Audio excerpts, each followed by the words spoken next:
Hey, how's it going? My name is Luke. I have autism and dyspraxia.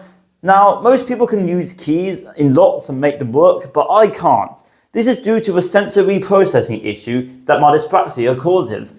That said, I'm going to give it a go anyways. Let's see how this works. Now, I understand that at the other side of this door is a lock. So you just put the key in and then you twist it, right? Well, it doesn't quite work that way for me. Let me show you what I mean. So, first of all, you got to get it the right way. Upside down, I think it usually is. Okay, so it's upside down. It seems to be aligned with the keyhole. And now it seems to be twisting already. Okay, let's see if I can actually get this. Yeah, it doesn't even seem to actually go in for some reason. So, okay, so you push and you twist, right? So push. I'm jabbing metal, that's for sure. I actually can't do it. I put it in, I push, and nothing happens. This isn't broken, isn't it? Okay, I literally can't. I'm worried about breaking it. I can't do it. The middle bit's the middle bit, too high. This is the middle bit though, going into the middle bit. So there is an angle issue here as well. I'm worried that I might break it. So like middle bit, push. And it's not going in. Middle bit, push, push. Middle bit, lower bit, push, push. Middle bit, lower bit, push, push.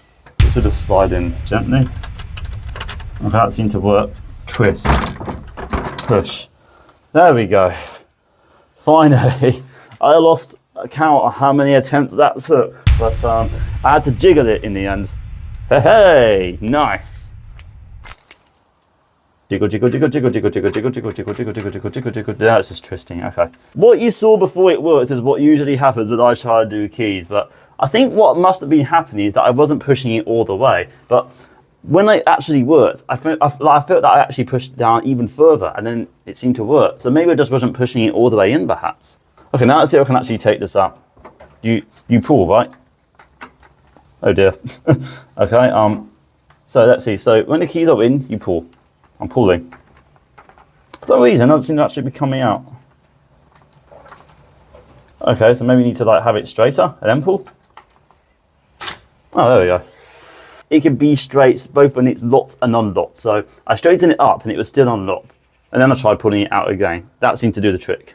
So I finally managed to unlock the door. It took 12 attempts, but I finally managed to do it. So I'm going to try some of the other doors around the house. Hopefully it won't take me as long this time. Well, I mastered my front door key. Let's see if I can do my side door. This kind of represents the line on the keyhole, and I'm guessing that this bit must represent the round bit. I can't tell if that's far enough in or not. I'm going to try twisting it. No, it's not doing anything, I don't think. I'm not sure the angle feels right. Let me try doing this again. I'm going to try getting a little bit jiggly with it. Okay. And now I'm going to try twisting it. Hey, there you go. Nice. To be fair, I do actually lock and unlock this every morning to do the recycling once I'm finished using it. Okay, but what I don't usually do though is get the key in and out. So I was able to get it in, but now I'm actually struggling to get it out. Now I'm just going to pull it. Nothing happens. So to the right. Oh, there we go. So I just didn't, so I guess I did lock it, but I didn't quite twist it enough. So it was still sort of in like a halfway house, I guess, between locked and unlocked. And that's why it didn't work. I locked it. I'm going to call that a success. So in part 3 of testing keys in my house, so far I've done the front door.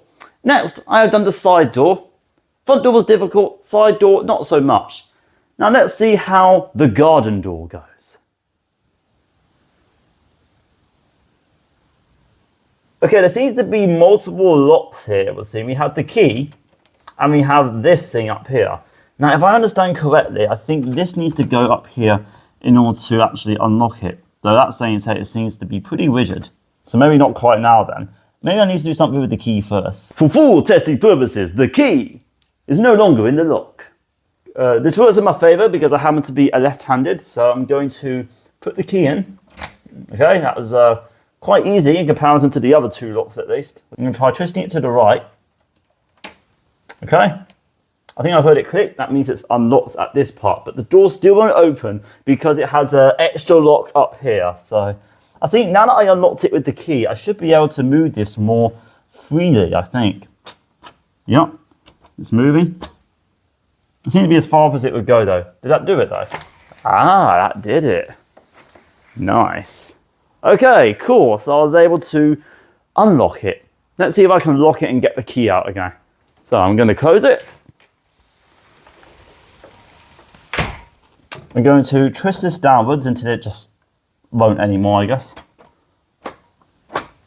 Okay, cool. And just to confirm that this actually worked, yep, I can no longer open the door. So stage one of locking it up, I have completed.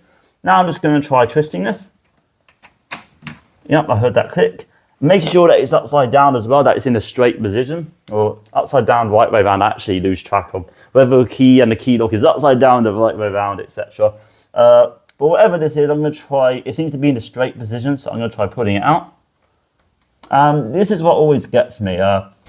Oh, nice, it actually worked this time. I pulled it, it came out.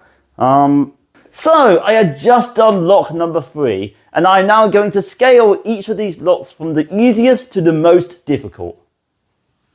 And the results are now in. The difficulty ranking for keys and locks in my house. Number 1, the front door.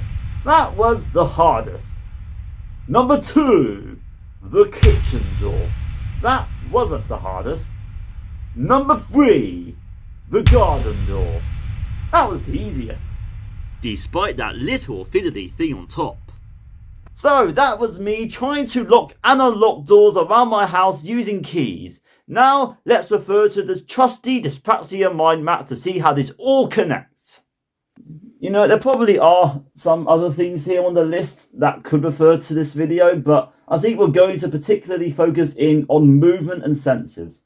Underneath the movement and senses section, there seems to be about fine motor skills, coordination, sensory processing and perception.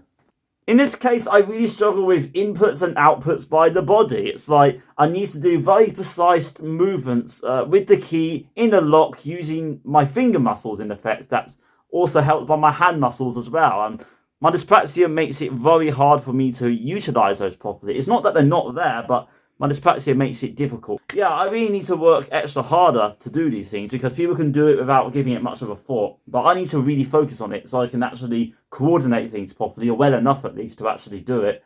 Because of my dyspraxia, my mental processing speed is very low as well. When I was assessed for it, it actually came that I have a 0.01 processing speed, which might be one of the slowest mental processing speeds that you can possibly have. So, yeah, it doesn't only affect me mentally that way, but as you saw in this video, it also affects me physically as well. I understand that this is something known as proprioception, which used to come up in my assessments, and I think I might have covered it just now, but if you want a more detailed explanation of it, then I will link it in the description. Do I just have a very lazy brain that really can't be bothered to direct all these activities? Or because of my slow mental processing speed, is it that my brain literally can't process all these activities and direct them? So this has been me struggling to use keys. How do you find keys? Do you struggle to put keys in locks? Let me know in the comments. Thank you for watching. It's MiffedLuke here. My name is Luke and I'll be back with more videos coming soon. Goodbye everyone.